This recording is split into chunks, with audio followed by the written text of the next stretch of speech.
November 24th, we allege that the defendant arrived in New York City to murder Brian Thompson. After the defendant arrived in New York City on a bus at Port Authority, he checked into the hostel on the Upper West Side using the name Mark Rosario with a fake New Jersey ID. On the morning of December 4th, the defendant left the hostel, just after 5:30 a.m. and traveled to Midtown. For nearly an hour, we allege the defendant waited in the area near the Hilton Hotel, waiting for Mr. Thompson to appear. From 6:38 a.m. to 6:44 a.m., the defendant stood across from the entrance of the hotel on West 54th Street. When he saw Mr. Thompson, he crossed the street and approached him from behind. We allege he then took out a 9mm 3D printed ghost gun, equipped with a 3D printed suppressor, and shot him once in the back and once in the leg. The defendant then fled northeast on 54th Street and took an e-bike uptown before getting into a taxi that took him to West 178th Street and Amsterdam Avenue. On December 9th, the defendant was spotted at a McDonald's in Altoona, Pennsylvania. The local police were notified, he was arrested, and he was found with a 9mm handgun, a suppressor, 2 ammunition magazines, and the same fake New Jersey ID he used at the hostel. I want to say a word about ghost guns. These weapons are increasingly proliferating throughout New York City and the entire country. Involving technology will only make this problem worse. Last year, over 80 ghost guns and ghost gun parts were recovered in Manhattan alone. The NYPD and the Manhattan DA's office have been leading in the interdiction of these ghost guns. And one thing I want to make clear, they're unserialized, they can be printed out, but as this case tragically makes clear, they are just as deadly as traditional firearms. This will remain a priority for us here in Manhattan. Finally, I know there have been questions about the extradition process. The latest that I can offer you is that the defendant is currently scheduled to appear in court in Pennsylvania on Thursday morning, first for a preliminary hearing on his Pennsylvania charges. Immediately to follow that will be an extradition hearing. We have indications that the defendant may waive that hearing, in which case he'd be brought to New York forthwith. In any event, we have been preparing on parallel paths, and before the hearing, we'll send to the governor of the state of New York the paperwork that would be necessary if he does not waive during that hearing. I now want to turn over to our great commissioner, and when I do so, I wanted to thank her for her partnership, not only on this matter, but on all we do every day together. Thank you.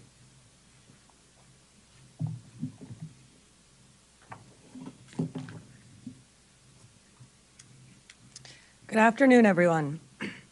The unsealing of today's indictment brings us one step closer to securing justice for Brian Thompson and his family and affirming the primacy of the rule of law in the city of New York. NYPD detectives worked tirelessly to piece this case together.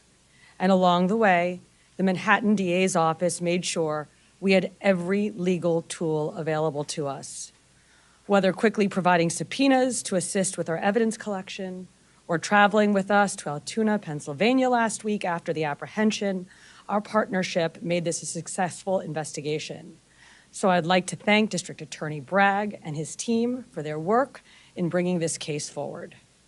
Part of that work included the relentless collection and analysis of surveillance video by our detectives, which ultimately produced a clear image of our suspect.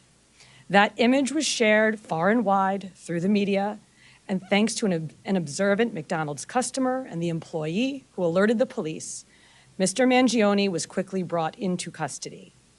This outcome is why we always emphasize the critical role of the public in our public safety mission. So again, I want to thank everyone who saw something, said something, and did something. That is why we have a suspect in custody today.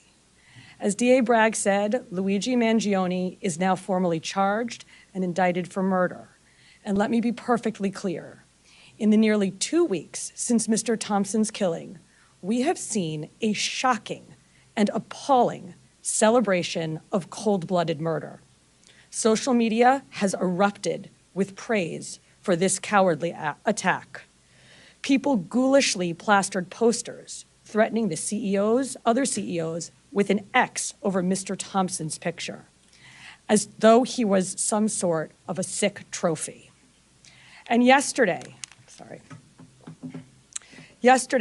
the New York Post reported that some extreme activists were circulating a deck of cards with other most wanted CEOs to be targeted for assassination.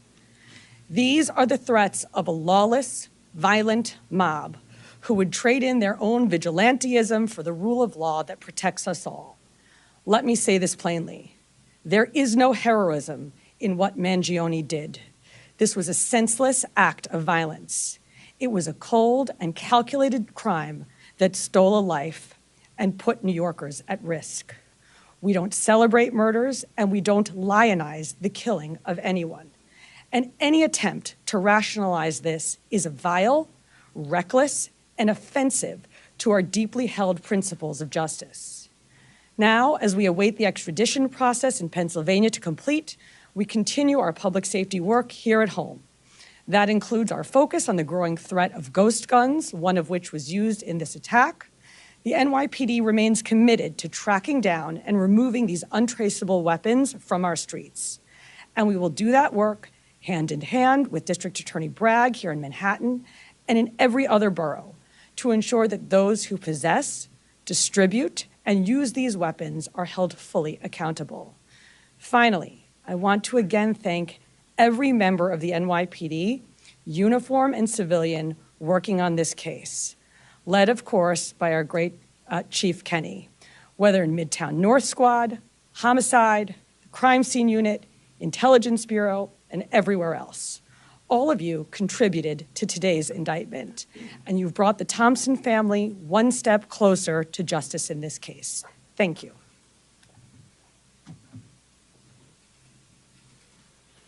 We're going to take on-topic questions.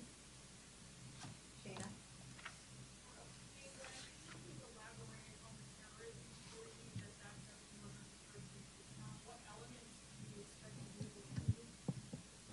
Sure. So, in its most basic terms, this was a killing that it was intended to evoke terror.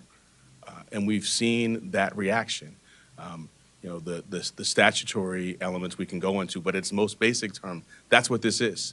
This was not an ordinary killing, not to suggest that any killing is ordinary, but this was extraordinary, and the New York State Legislature has, set out, both the paths that we talk about, both the murder one and murder two, and this we allege is certainly squarely within those statutes, which talk about intending to do exactly what we saw happen here.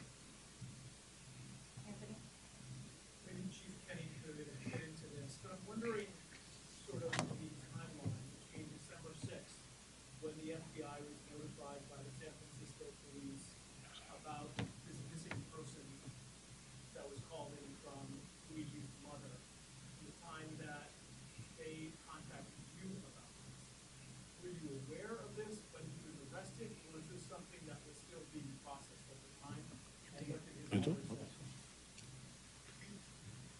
So the original missing report took place back in November 18th in San Francisco. The sergeant that was involved in that case reached out to the San Francisco field office and said, hey, basically, I'm working on a missing case. I saw the photograph that was distributed by the NYPD. There bears a resemblance.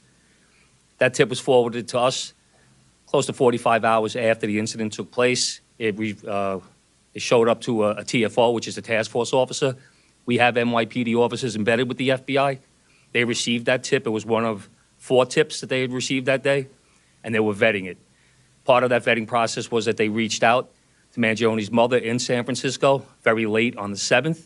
They had a conversation where she didn't indicate that it was her son in the photograph, but she said it might be something that she could see him doing. So that information was going to be passed along to the detectives the next morning, but fortunately we apprehended him before we could act on that.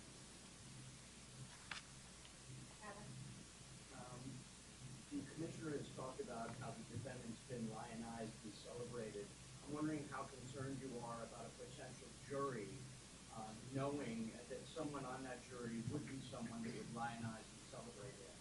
Well, I want to echo the commissioner's words and concerns, which I think were put forth beautifully. I mean, we see a lot in these jobs. I meet with the families of homicide victims, and I just can't wrap my head around the notion that someone is celebrating this.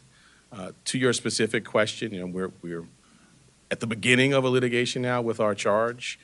We have a phenomenal trial team in place, led by ADA Joel Seidman, who has been in this office for more than 40 years and handled some very challenging matters. We have a voir dire process in place. I have faith in our jury system to select 12 people who can be fair and impartial, but we'll move forward, and that's something well down the road, but we'll be ready when that time comes. Two questions if possible. One will be about Mr. Thompson's matter. But the first, I want just maybe to explain more to viewers how you come to the conclusion that this is an act of terrorism. I think it's an important part of this. And so I'm hoping maybe you can explain that a little more, just sort of define maybe the statute here. Sure, and my point, I mean, the statute talks about attempts to influence or coerce a civilian population. The statute talks about intending to influence a policy of government, and it talks about seeking to, put forth things sort of similar to that by murder. So the statute, the plain language of the statute is clear. Obviously, we've charged it, the grand jury has voted on it, and we intend to go forward and prove it. But I think it does help to take a step back, and think about the proof in the case, some of the writings. I'm not going to get into too much of that, but and the actual reaction. In the middle of Midtown, the beginning of a busy day, tourists, commuters, business people, the intent was to sow terror. And if I could just on Mr. Thompson's family, sadly, as you say, not a lot of focus has been given to Mr. Thompson or his family. I'm wondering if the services folks or any of the folks in your office have been talking to them about what that's been like. Is anything you can say about that? I'm not going to talk about communications with the family other than to say that we have a robust survivor services staff here that is second to none, but I would not talk about communications with any family. I don't think it'd be appropriate.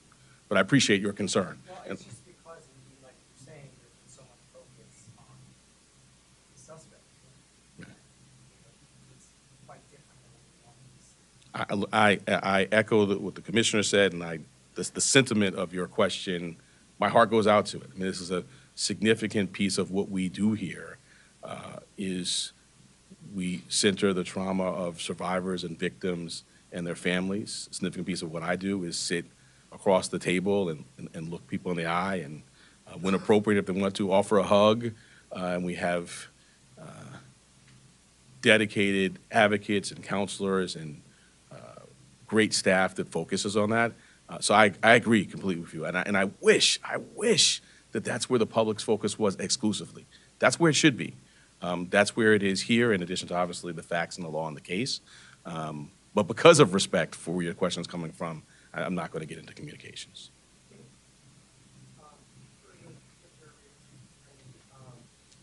the celebration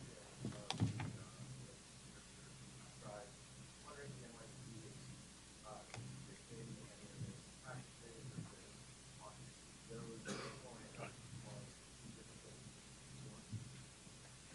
those Yes, absolutely. And we've seen a real increase, sustained increase since December 4th in concern, not just from CEOs, but from corporations broadly. And so going back to the DA's point, the intent to intimidate or coerce a civilian population, which is, of course, at the root of our state terrorism statute, is very much borne out in this reaction.